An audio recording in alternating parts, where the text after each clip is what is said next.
Welcome to Her Playbook Podcast, your go-to space for unfiltered, real-life conversation of successful beauty queens in Uganda.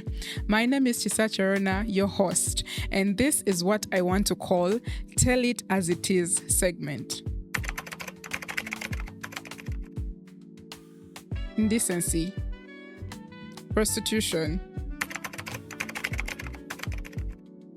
a lot of relevancy. You can find most of the powerful women in the world took part in beauty pageants. The former president of Mexico was a former beauty queen. The late Cecily Ogwal was former Miss Uganda, so they are very, very impactful. Tears, disappointments, jealousy, competition, so much more. But above all, there is glamour, there is glitz, and there is happiness.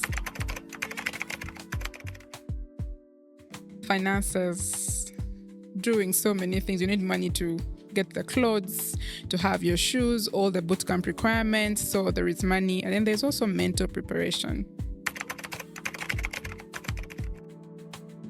I remember when I took part in Miss Tourism Uganda, height was a high requirement. And I was just 4 feet tall. So you can imagine how I was competing with people that were over 6 feet tall.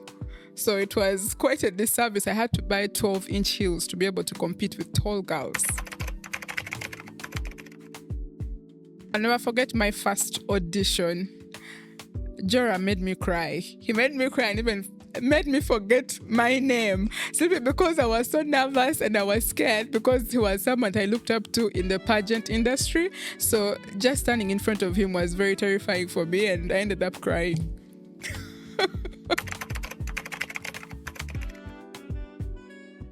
I think just pageants having a vision. When we know that a pageant is about women empowerment, it's about beauty with a purpose, it's about tourism, that's already a platform that girls can use to advocate for those particular visions and purposes for those organizations. And I believe that this on its own, it's impactful and it's an advocacy that girls can take on. So if you can have more pageants having more purpose-driven values and objectives, then we are moving far ahead in the pageant industry. Confidence.